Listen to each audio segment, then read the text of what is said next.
The only way is the right way, I might say. Nobody doing it better, y'all some lightweights. Malik Wright, up all day and all night, pushing all the buttons up to something till it's alright. He looking at it from all sides and angles, got a stripes on his body like he played for the Bengals. Oh man, there's no one discussing it. They came, they stayed, they either did it or done it. Man, I love it, cause all they ever do is win. So kick back, relax, the team WSN. You guys for tuning me for another episode of the Sit Down with Malik Wright morning show. I'm your host, Malik Wright. I apologize for the late start. Had a little bit of a technical difficulty going on, but you know what? We're here on Monday. I apologize because I really like to be efficient and start on time. But with that being said, week 3 of the NFL is almost over. We have a lot to discuss, a lot of stuff to get into. Before we do, make sure you guys give this video a like, subscribe to the YouTube channel, and turn on post notifications so you guys don't miss when we go live or upload content. As always, I'm joined by my co-host, Daniel Alameda. Daniel, week 3 of the NFL was interesting. And one of the biggest headlines coming out of there was, did CJ Stroud get humbled? Did CJ Stroud get humbled? Because that was a situation that a lot of people felt, coming after the game where he beat Caleb Williams. Some people, Bears fans, felt like maybe he was trying to big brother him a little bit. But, obviously the Minnesota Vikings go out there and they put an absolute ass kicking on CJ Stroud and the Houston Texans. What were your thoughts on that game? Yeah, they put on an ass kicking, Malik. And I think, first off, a lot of credit has to go to the Minnesota Vikings defense. Brian Flores has done an amazing job, and it really is exceptional what he's done, right? You go look at how bad the quarterbacks have performed against the Vikings so far this year. Daniel Jones, the worst PFF ranking of week 1. Week 2, Brock Purdy made him look abysmal, and they got the win there. And then week 3, they made CJ Stroud look like an average quarterback. And that's, to be honest, they made him look average. They made him look like a basic quarterback. They made him look like a quarterback that wasn't the rookie of the year winner. And that's, my biggest takeaway from it is this Texans offense isn't flowing. And I'm going to wait to see another week to really pinpoint if it's the Texans. But at the end of the day, that's what they look like on Monday or on Sunday. They looked abysmal. They look like an offense that doesn't have their shit together. And that leads me to my next point.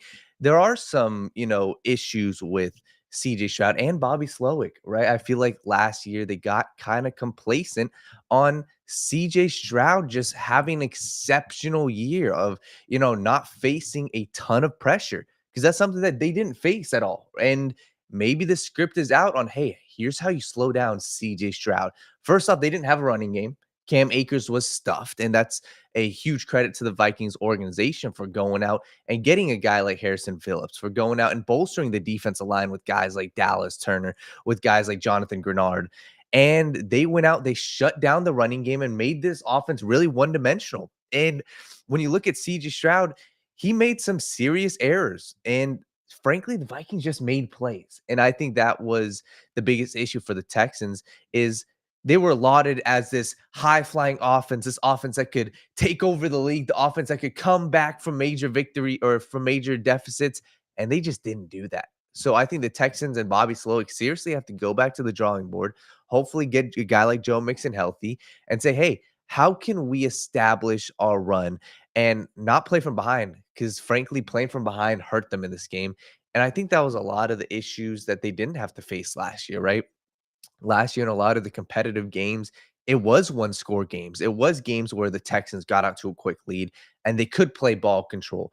But in this game, they couldn't do that. And I think that's the issue when you have the weapons like Stephon Diggs, you have the weapon like a Tank Dell, you have Nico Collins there, and the Vikings defense just made them look piss poor. So huge credit to the Vikings defense. And another one of my takeaways is we have to start looking into, this for future seasons. Start looking into what a team does in the offseason, because Brian Flores established his identity last year as a blitz-heavy defense, and they added the pieces to make that work. And quite frankly, this also, Malik, shows me the NFL necessarily isn't about a secondary. It's about a pass rush. It's about your front seven, because the Vikings don't have a great secondary. The cornerback room is average, if not below average. But if you have a dominant front seven, and if you have a defense coordinator that can scheme up blitzes, CJ Stroud was blitzed at most in this game over his entire NFL career. He was blitzed 48% of the snaps. And you may be looking at that, well, that's not sustainable.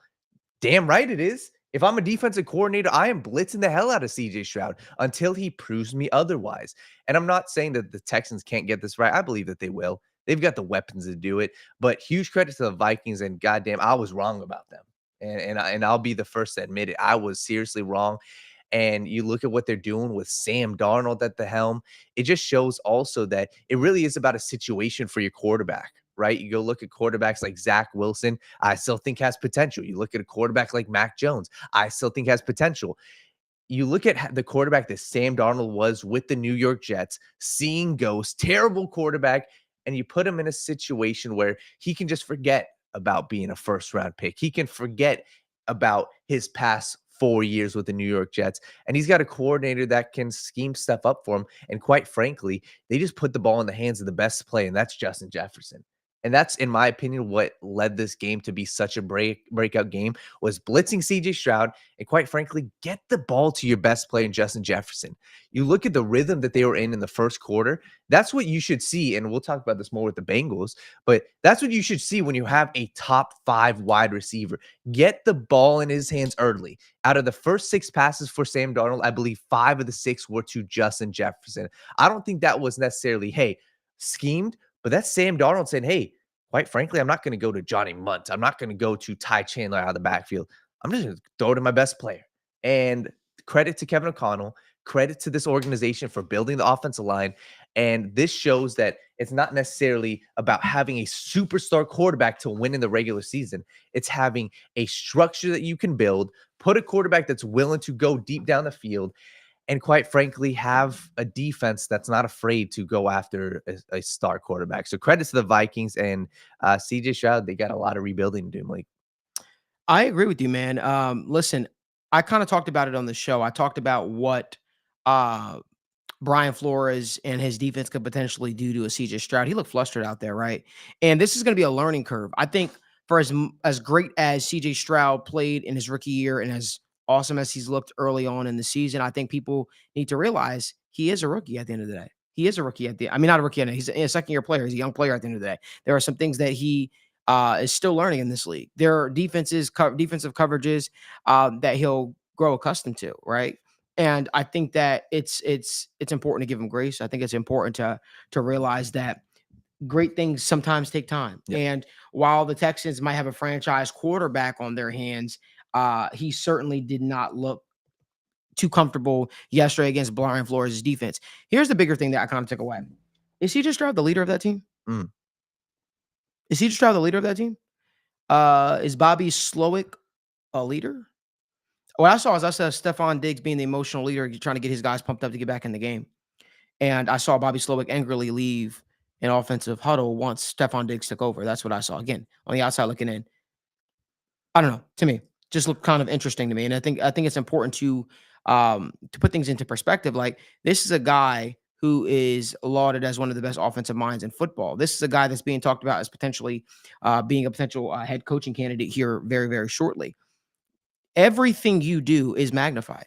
How you represent yourself, how your team responds to being flustered in certain situations is magnified. So for me, I wasn't too, throw what I saw with Bobby Slowick's offense. They seemed very flustered, didn't seem put together. And honestly, I didn't see CJ Stroud really stepping up as a leader. I saw a lot of him and Han on the sidelines. Yeah. A lot of the stuff that we knock Caleb Williams for, I saw a lot of that on the sideline. So it makes me wonder, again, did maybe all the success that they had his rookie year get to his head?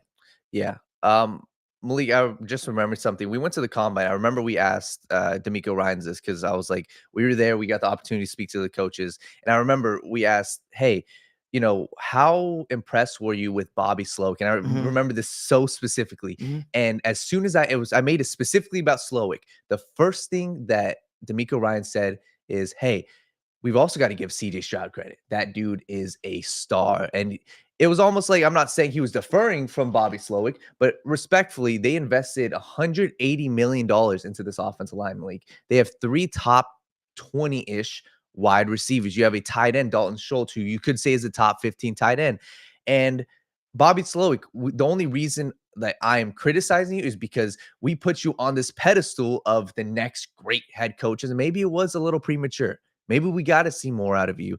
And that's where I think a lot of the blame has to go to Slowick, because quite frankly, Slowick got out-coached by Brian Flores, and that was the takeaway. Yeah, and B Flow might be finding himself in head coaching conversations very shortly. Let's move on over to one of my favorite topics of the day, and that is Overreaction Monday. Let's talk about Overreaction Monday. I got one for you before we go. What does 35-34 sound like through 3 games? To you, Daniel, what does it sound like? Sounds let me specify.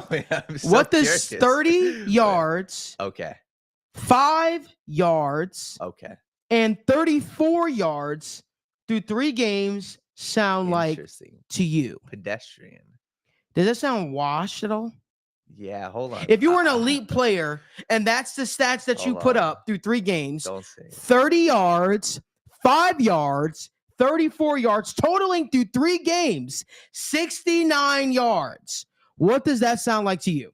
Pedestrian. I'm very curious. What if you were an elite player at once? What if fantasy football owners alike have drafted this guy super early? No, don't go to your handy dandy laptop. I want your real time reaction. I just need to look at teams. No, I just want your reaction. I just want to know what that sounds like to you. Pedestrian. It sounds pedestrian. So if you were an elite player, right? Yeah. And through 3 games, you put up those numbers. Sam Laporta. What would What would you say about that elite player now? It's pedestrian. That's pedestrian starts of the season.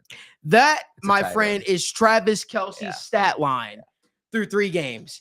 30 yards, 5 yards, 34 yards for a total of an impressive or unimpressive 69 yards. Listen, Sean Brennan, I love Sean Brennan. That is my guy. He knew right away where I was going. That is my guy, and I'm glad we can have this banter, man, back and forth. But listen, Sean, I got something to tell you, brother. And one day you and I will meet, and I guarantee you it'll probably be at Arrowhead. But I think your boy, Travis Kelce, is washed. I got to be honest with you. He looks slow out there. He looked frustrated at times. And I wonder how much of the pop star life, right, dating Taylor Swift and all that stuff, has kind of, deflated his love for the game. Now, listen, Travis Kelce could retire today, and that dude is a Hall of Famer. He's a Hall of Famer through and through. Won Super Bowls, one of the best tight ends of all time. Made the tight end position sexy to some degree, I would say, because of his style of play. But when I look at it, I don't think that guy is the same player he used to be anymore. That's just my thought process. He looks a lot slower out there. He's not getting off of his blocks as smoothly as he used to. I really expected him, if he was going to have a showing against any team this year, I thought it was going to be against this Falcons team, because I thought that there were some holes with them covering tight ends. What are your thoughts, though, Daniel? And I honestly don't think it's a hot take. And if it is to some people, they should start paying attention to what he's looked like. The Chiefs are smart. They're slowly ramping him. Hey, they're going to save him for the playoffs. And Travis understands that, right? His injuries, I think he had 12 total surgeries throughout his entire NFL career. And Kelce should be, looking at himself like, hey, what the hell am I doing? And the Chiefs are winning 3-0, so you can't say anything. But I also want to say this is kind of their MO, right? You look at Kelce, and even on a further point, Malik, I was looking at Twitter. There was a lot of people questioning Patrick Mahomes, right? They were saying, well, what is going on with Mahomes? We never see this. I don't think that's true. We always see this. And that's what people were saying. Well, he has 4 interceptions through the first 3 games. What's going on? Is he taking time to gel? I think this is just Mahomes. And I think that Mahomes is a great quarterback. Mahomes has led his team, and he is, yes, you could say he is the best quarterback in the NFL right now. He is. But let's not say that this dude doesn't have flaws. And I think that people put him on a pedestal and forget where his flaws are. He does have a lot of errant mistakes. And I think that was one of my takeaways from this game is this is the Mahomes we know. This is the Kelce we know, right? And I'm just curious with Kelce, is he able to turn on come playoff time? Because last year he was able to do it. Is he going to be able to do that this year and have those 80-yard games, those 7-catch games? It remains to be seen. I don't know if they're if they're waiting for the playoffs or if this is just Kelsey. But yeah, that stat line is kind of crazy. I'm not gonna lie. Yeah, wash. Let's keep going. Listen, I love, and guys, do me a favor. Drop down in the comments your favorite overreactions from Sunday. One overreaction I want to get to from our guy, Gary Jellison, true fan of the show. He says, hey, Bears should have kept Fields and Caleb Williams is trash. Listen, Justin Fields is playing his brand of football in Pittsburgh. He's allowed to sort of hand the ball off to the running back. The zone reads, and then he's able to pull it back every now and again for read options and run the football. Listen, I like what I've seen from Justin Fields so far in Pittsburgh. I wouldn't go as far as to say he's better than Caleb Williams, and Caleb is fully trash, because players could look drastically different in year 2. If you don't believe me, ask Quentin Johnston over in LA. But I want to get to some more overreaction. I don't know if you wanted to touch on that really quickly. Go ahead. Real quick. I think that's, or I'm not going to say, Gary, just, I think that's BS. I think that this is not a PG-13, like that you can speak. I know, but I don't want to come off as a dick. I'm not saying it to Gary. No, come on. If you've been Gary, watching the show, you know what it is. I know, already. Gary, listen, that's bullshit. Caleb Williams, and this is just from my takeaway. Maybe I'm reading too much into the rookies. I thought he looked good. He made mistakes. Yes, but there were some throws that he made. And quite frankly, his composure outside of the pocket, this dude is an electric player. He is. He is able to make throws, rolling to his left. And there were a couple plays that he missed. He threw a bad interception. Yeah. But all in all, this dude has the makings of being a franchise quarterback. This just shows what the Bears organization is, right? And that should be your telltale sign. Why is Justin Fields able to have success with the Steelers? Why is Caleb Williams having, major issues right now? I think a lot of it has to do with the offensive line. And quite frankly, I'm not a huge fan of Matt Eberflus. I'm not. But all in all, I think Caleb Williams is the franchise guy for the Bears. I loved his pocket presence. And to be honest, he has the makings of being a top 10 to top 5 quarterback. So the base is there with Caleb. You just got to work with it. But all around talent, from what I've seen, the splash plays, his ability to extend plays outside of the structure. He made some boneheaded plays, but this dude, from what I've seen the first 3 weeks, has the makings of a superstar. Keeping it going with some more overreactions. And Gary, we're right there with you. He says, I don't believe that. It's just some stupid overreaction. We agree with you, man. Let's get some more. Titans should think about a quarterback change. That's one that I believe in wholeheartedly. Brian Flores and Will Levis seem to be like, I'm sorry, what did I say? Brian Flores? Yeah, Brian Callahan and Will Levis seem to be like water and oil. They just don't mix. And I think for whatever reason, I've never been the biggest Brian Callahan fan. If you know me, I just haven't been a big Brian Callahan fan. I haven't seen too much from the staff outside of people like Lou. Felt like Lou was trying to be a good head coach, but I'm not a fan of Brian Callahan personally. I don't like his demeanor on the sideline. I don't like the holier than thou thing. I think there's a lot of nepotism as to why he got ahead in the NFL. That's just my thought process. Again, on the Sit Down Morning Show with Malik Wright, you're going to get me to say what I need to say and feel how I need to feel. Daniel, I want to keep getting through some of these, though. So I want to do a speed thing because we still have fantasy football to talk about. We still have NFL. We still have the right bet. There's still a lot more things we need to get to. Dada D says Callahan ready to hit that 2025 draft. I think if Callahan's not careful, he might hit that 2025 free agency as a head coach, be one and done. Kevin Stefanski on the hot seat. Kevin Stefanski on the hot seat. I don't know. I just look at it and I say, this Browns team, if they find different ways to crap the bed, they find different ways to not pull through. No matter how highly they're favored, I just personally think that when I look at it, this Browns team is what they are. I think Deshaun Watson got clobbered yesterday. I think the biggest loss that the Browns faced was Bill Callahan. I think losing Bill Callahan hurt this offensive line. It is some irreversible damage. I think they look really, really bad on the offensive line. They couldn't block anybody. And credit to the Giants. If this is the Giants the Bengals face in a couple of weeks, Bengals fans, pucker those ass cheeks because it could be a tough.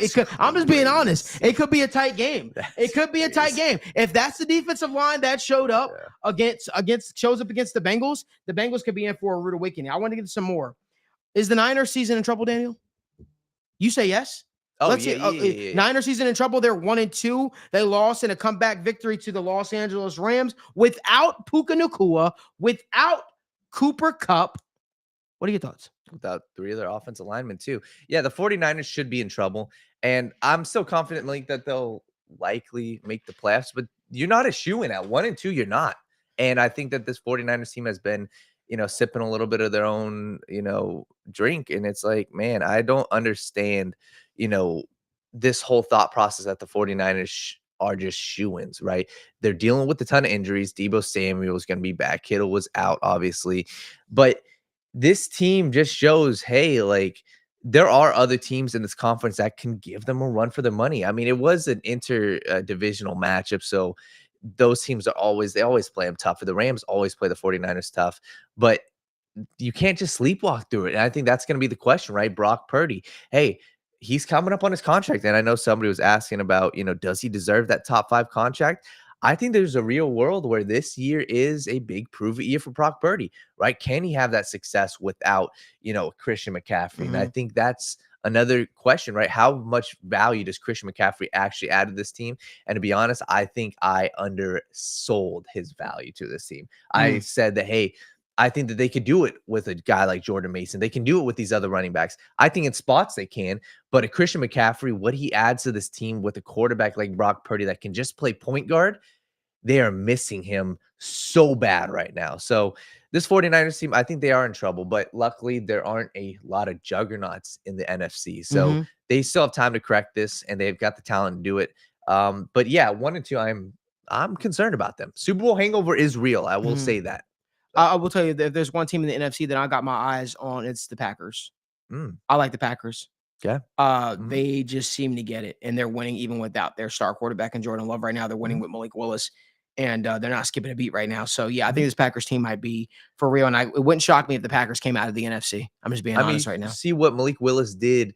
I saw the stats. He was had 0 touchdowns, 3 interceptions with the Titans, and then with the Packers, 300 plus yards, 3 touchdowns, 0 interceptions. The situation matters. You know what's going to happen? I think the Packers are going to find themselves getting a nice 2-day draft pick at some point this offseason for the services of Malik Willis. I think they're going to be able to trade that guy because some teams going to look like Malik Willis is salvageable. Malik Willis is good in this league. And if he keeps doing the amazing job that he's doing right now, man, yeah, he'll find himself as getting another shot to be a starter in this league. You're starting to see some of those traits that he had at Liberty, which made a lot of people excited for his NFL future. Let's keep it going. Overreaction. Did Bo Nix put it together? Did Bo Nix find a way to turn the corner? Is he finally coming into his own? Here's the thing I said, I don't think there was a team other than the Denver Broncos that faced some of the harder defenses in the league to start the season.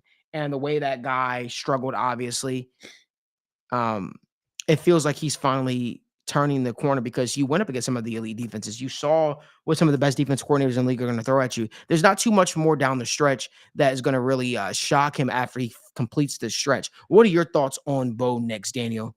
First off, let me just say this, and this may be a hot take. I think this is going to be the second greatest quarterback class of the past 15 years, if not the first. I look at all these guys, Malik, I like them all. Caleb Williams, I like. And guy like Bo Nix, the first 2 weeks, I loved his composure. I loved his ability to go out and extend plays. My only concern with him really is this his peak? And the reason why I say that is he did play 5 to 6 years at college. And is his peak a game manager that can lead a team with great defense and with weapons around him? That's okay. And I do think Malik, yes, he is a guy that can extend plays. The dude, nobody, expect him to be a rushing quarterback. He's got 3 rushing touchdowns on the year so far. So Bo Nix, I'm confident in him. They just got to surround him with talent because offensive line sucks. The weapons around him suck. So this is a huge win, even for Sean Payton. I think if he didn't win this game, it could start looking a little slow for him. But this was a massive win. They destroyed the Buccaneers. So I'm a fan. Keeping it going. We kind of touched on it briefly before. Matt Eberflus on the hot seat. Yes. Matt Eberflus is not the guy for me in Chicago. He is not the guy that is going to get the Chicago Bears over the hump. He is merely just a placeholder at this point at the head coaching position. And I think the writing's sort of on the wall for him. I don't think he sees past this year. I could see Bobby Slowick being the head coach in Chicago. I don't know if I like that. I don't know if I think that guy's even ready to be a head coach, but I could see Bobby Slowick getting some calls this year. But I think Matt Eberflus is going to play out the remainder of this season as the Bears head coach, unless they completely crap the bed. But I don't like what I've seen from Matt Eberflus and the Chicago Bears. Yeah, and I've kind of felt that way for a while. I thought they were going to move off of him last year, but it is what it is. The general manager sort of honeymoon phase is kind of over. He needs to start making some critical decisions over in Chicago, and I think one of them is going to be moving on from Matt Eberflus as the head coach. What are your thoughts? Can him. And I think that Matt Eberflus' time's up. And with a franchise quarterback, you got to make the change within the first 2 years. So if they didn't do it last year, do it this upcoming season. And at the end of the day, it's going to be, Malik, what was their expectation and where do they lie? Their expectation was playoffs. They don't make the playoffs. It may be, that's average for everybody else, not for the Bears. They expected to make the playoffs this year. They're sitting at 1-2. So please just don't do this. This will be the most Bears thing to do in the history of Bears football. Please don't can Matt Eberflus and then immediately hire Cliff Kingsbury as the new head coach of the Bears. That feels like something that I feel like is gonna. It just feels like it's gonna happen. Let's pair Cliff Kingsbury with Caleb Williams, and even though the guy has never really won, let's see if this could be the 10th opportunity he gets. I could really see that happening. I'm being honest with you. I could really see Cliff Kingsbury as a future head coach of the Chicago Bears. And I think Bears fans everywhere would hate it.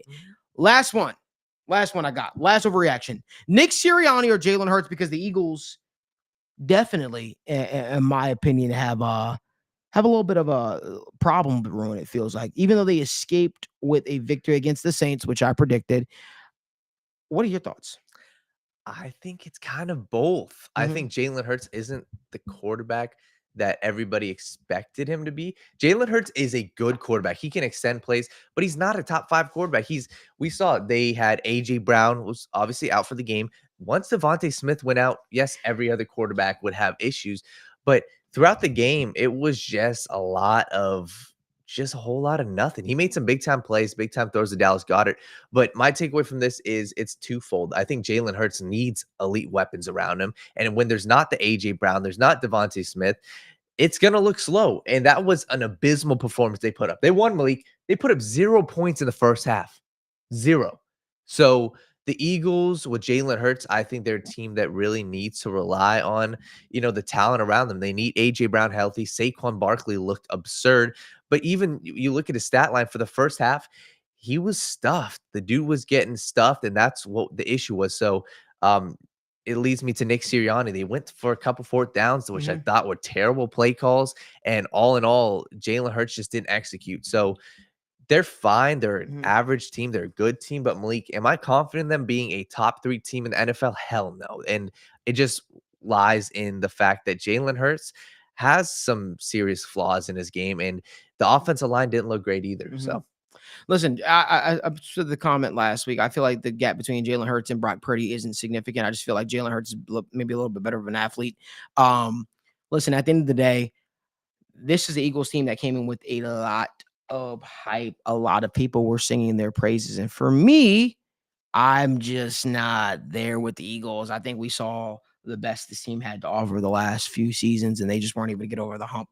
It is what it is. That was it for some of my overreactions. We want to switch on over to the NFL. Remember, we have fantasy football coming up. Have our guy, Steve Bradshaw, joining us. So we're going to get through this. Make sure you guys give this video a like, subscribe to the channel, and turn on post notifications so you guys don't miss when we go live or when we upload content from the TWSN studios. Let's keep it going. The Bengals play tonight. The Bengals take on the Washington Commanders, and the Bengals are trying to avoid going 0-3. They've won their last 6 primetime home games in the Joe Burrow era. Great stat. It shows that this team is ready. They're rearing. They're ready to go, and they're pumped up. Usually on these nighttime occasions, these nighttime games. And for me, it's simple. What do the Bengals look like with T. Higgins back in the fold? Can you get T. Higgins, Jermaine Burton, and Jamar Chase all on the field together? Can you continue to utilize the tight end and Mike Gesicki? Can you get the most out of the tight end group, especially when teams are playing that cover two high shell thing? Can you do that? Right? Can the Bengals start fast? That's a big part of this. The Bengals started fast against the Kansas City Chiefs and were able to keep that pace majority of the game, at least until obviously things went haywire at the end. Can the Bengals stay within themselves? Right? Can they not beat themselves? Right? Can the Bengals contain Jaden Daniels? That's going to be another question. There's no stopping a guy like that, but can you contain him? You know they're going to look to run the football. You know that they're going to look to roll Jaden Daniels out. You know that they're going to look to make him make throws off plat. You know all this stuff. Force him to make throws. Force Jaden Daniels to stand in the pocket, make throws, be a quarterback, not just run all over you. I'll tell you right now, my confidence level, I think the Bengals beat the crap out of the Commanders tonight. I think the Bengals hang 35 points on their head tonight. I really believe that. I think they're going to be very passionate. I think they're going to be very, very ready to go. And I think the biggest telltale for me in this game is going to be just how they respond. How they respond. Mike Gesicki is a mismatch. Continue to utilize that mismatch. Daniel, what are your thoughts? What are some of your keys for the Bengals in order to avoid going 0-3? Man, they should mollywop the Commanders, and I'm excited for this game. It really is just start out fast, and I think that they have everything at their disposal. You go look at the weapons, right? This is a matchup made in heaven. The Commanders' secondary is abysmal. They suck, and that tends to be the MO when you head into a team that they suck. You tend to underperform, but this should not be a spot where you underperform. With T. Higgins back, you have Jamar, T. Higgins, you got Jermaine Burton at times, Andre Yoshivas, and you got Mike Gesicki. I think this is a matchup made in heaven for the Bengals passing offense. And quite frankly, I look at the running backs. I think this is a huge game for the running backs as well. And this kind of goes with my sentiment that I do think that this game could be out of hand by the fourth quarter. And I do think that if Devin Singletary can rush for 95 yards against them, if Bucky Irving can have 70 yards against them, that Bengals could combine for 100 plus rushing yards easily.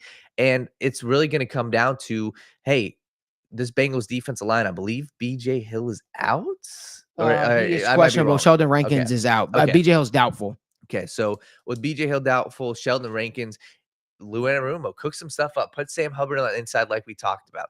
It's going to be, hey, you cannot let the Commanders establish the run. And I think it's honestly that simple. I don't see a world where this Commanders offense goes out and Jaden Daniels throws for 300 yards. I don't see it. I see a world where he could have one big time deep ball. He's a great deep ball thrower, but let him dice up your team. And I'm confident as a defense coordinator, if he were to dice up your defense and if he's not running on you, and you're not allowing the run to Brian Robinson, and if they somehow, pass for 300 plus yards, I would be astonished. But I'm very confident in this Bengals defense. If you can plug the holes and not let Brian Robinson get going and put a QB spy on Jaden Daniels, you're going to win this game comfortably. But that's the pathway to victory. It is Brian Robinson. And to be honest with you, I'm a little concerned. Brian Robinson is an elite running back. He is a running back where I believe last week he rushed for 130 yards, broke off many big time plays, whether it's inside, on inside zones, whether it's on big packages, or even out of shotgun. He had a couple big plays.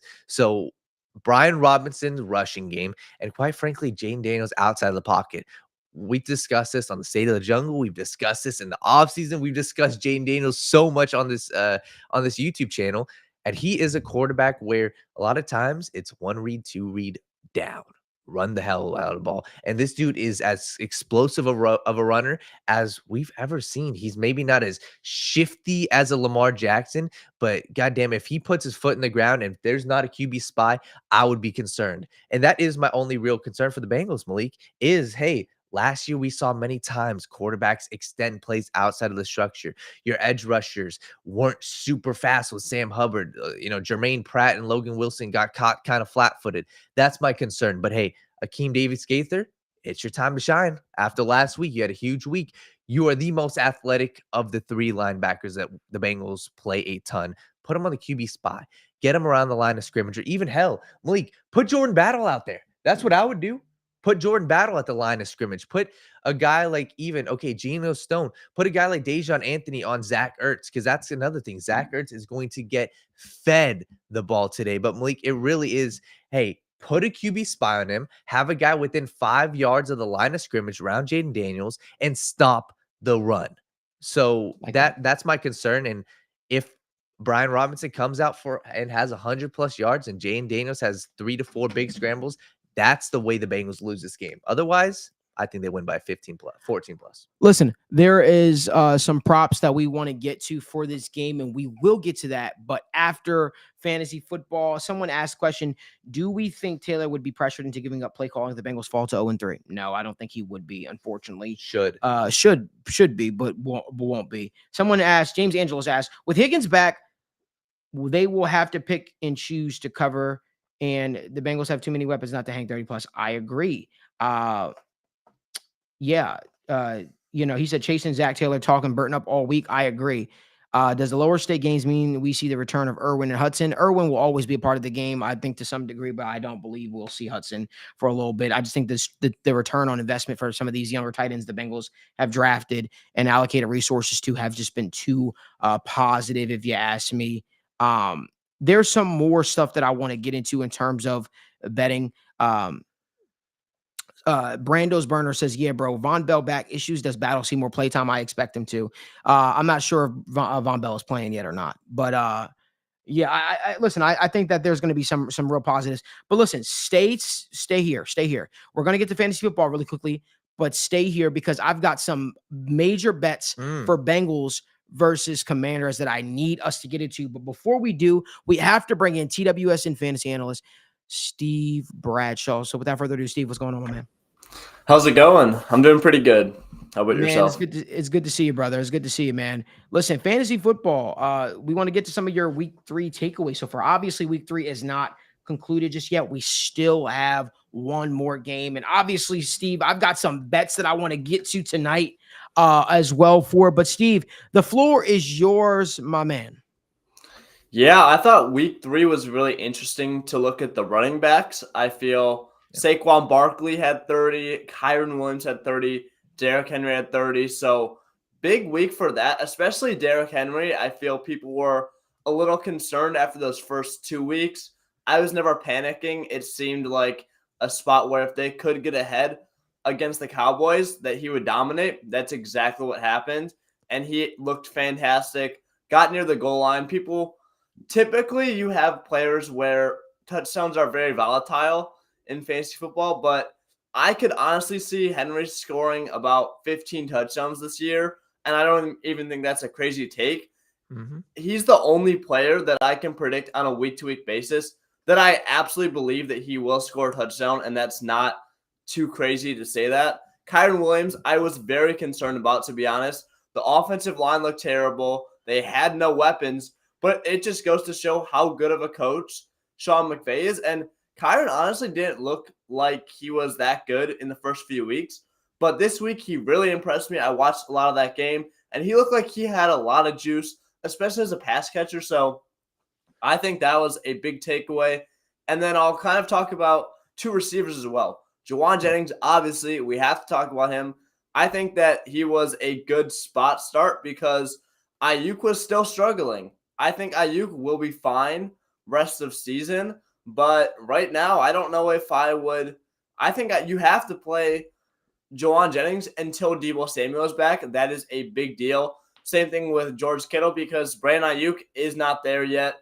Juwan Jennings, obviously, we know what he is. He's going to be a guy that you can start if someone like Kittle or Deebo misses time. And if, you have everyone, Deebo, Ayuk, Kittle there, and even CMC, he's probably not a great rest of season player, but that's fine.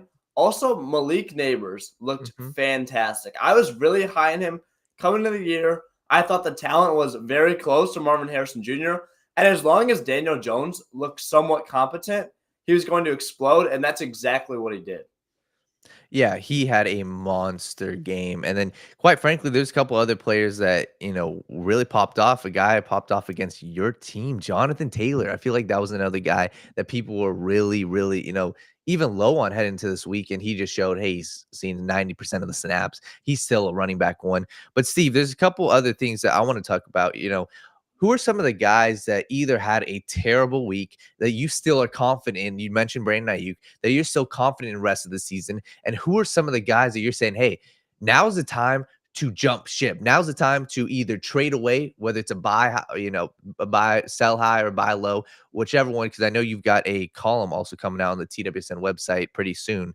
But who are some of your sell or buy and sells this week? Yeah, so my list consists of a few players I want to sell. One, DeAndre Hopkins. He had 19 points this week, and I just don't trust the Titans offense. Will Levis looks comical at this point.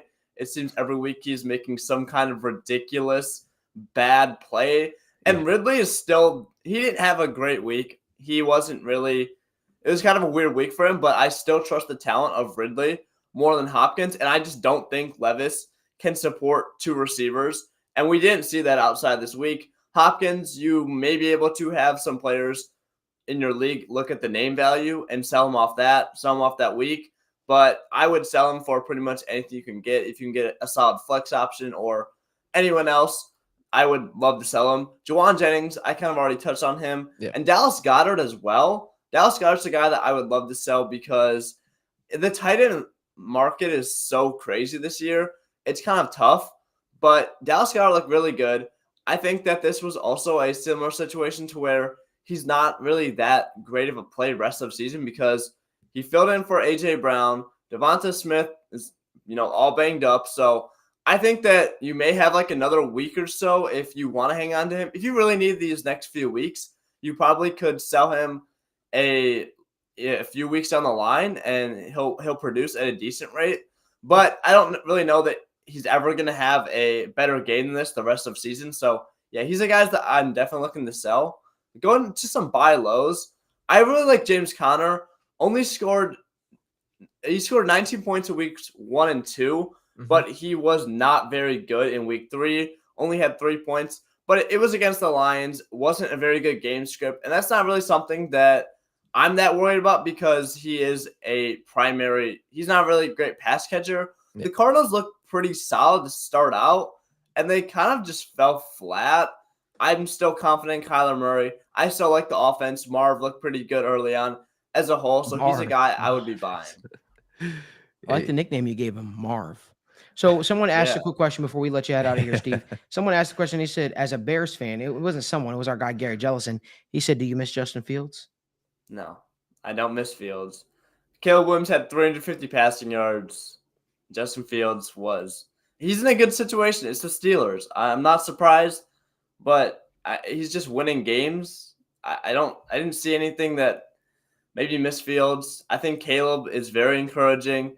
Made some bad throws, yes, but he's also made throws that I've never seen a Bears quarterback make in the last 10 years. So I'm not worried about that at all. Someone asked what happened with Ramondre. I'm not sure. Oh, because he had a terrible, terrible game this week. Yeah, he had a really bad. It just seemed like they got behind really fast. He was kind of schemed out of the game. It's just gonna happen when you're playing on the Patriots. When you have those weeks where they're getting blown out, the offense is really bad, and they're not able to move the ball. It definitely lowers his floor. He's gonna have those really bad games, but he still has good pass catching upside. If the Patriots with Drake May, maybe Drake May comes in, Jacoby Brissett looks solid. I think he's a fine play rest of the season, but if you expect him to be a low-end RB1, I think that was never too realistic. He's an RB2 type of guy that's going to have some bad weeks because of that offense. Listen, this is Steve Bradshaw, man. Steve, we appreciate you so much. He's one half of, as our guy James O'Hara says in the comment section, one half of the law firm of O'Hara and Bradshaw, the fantasy football gurus here at TWSN.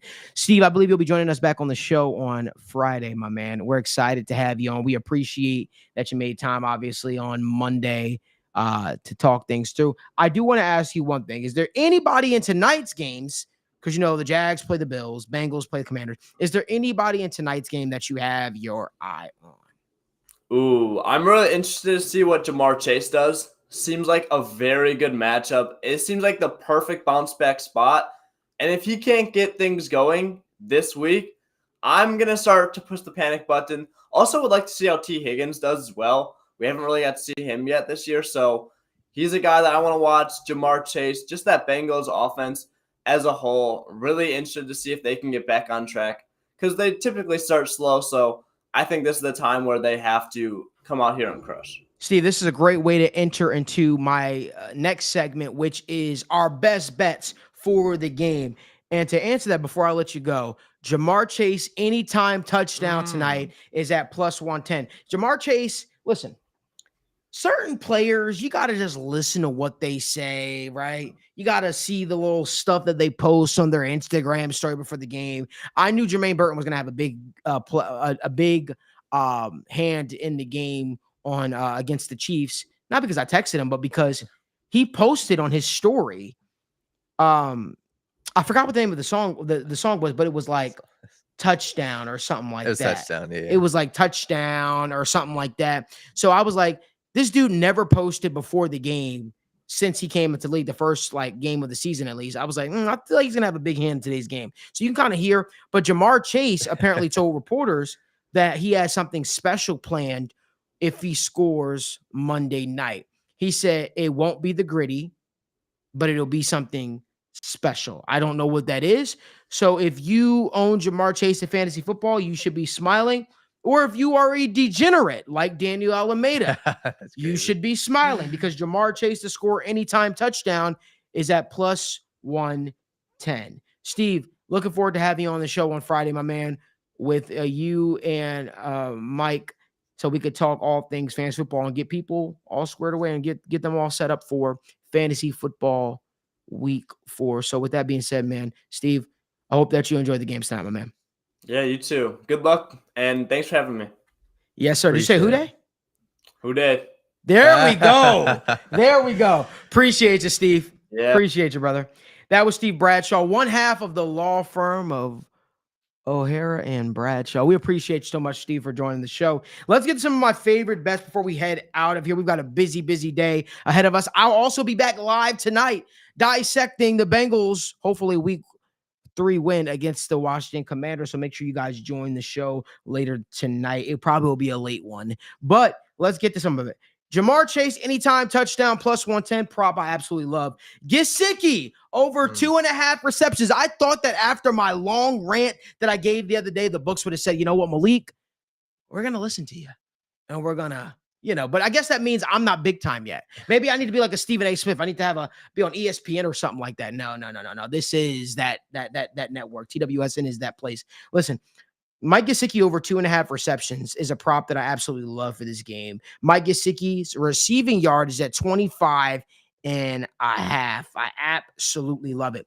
But guess what? I'm not just biased when it comes to the Bengals. I'm not.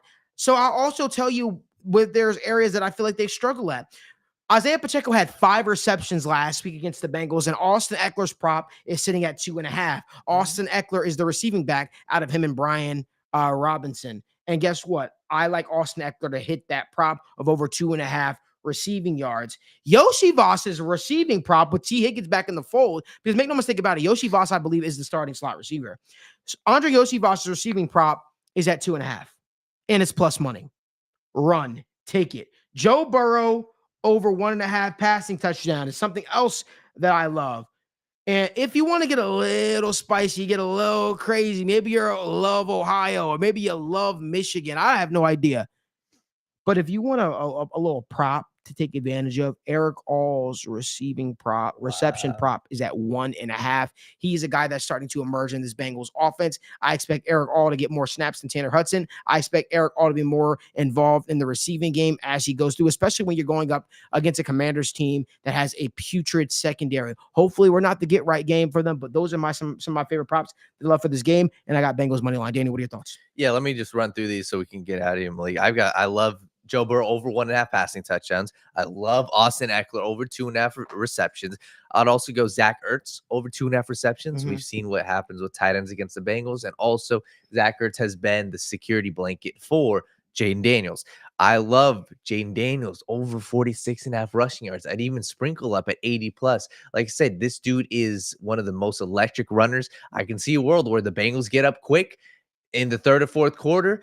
It's 3rd and 15, and Jaden Daniels rattles off one to two big time scrambles. He almost gets that in 2 big time plays. So love Jaden Daniels over rushing yards.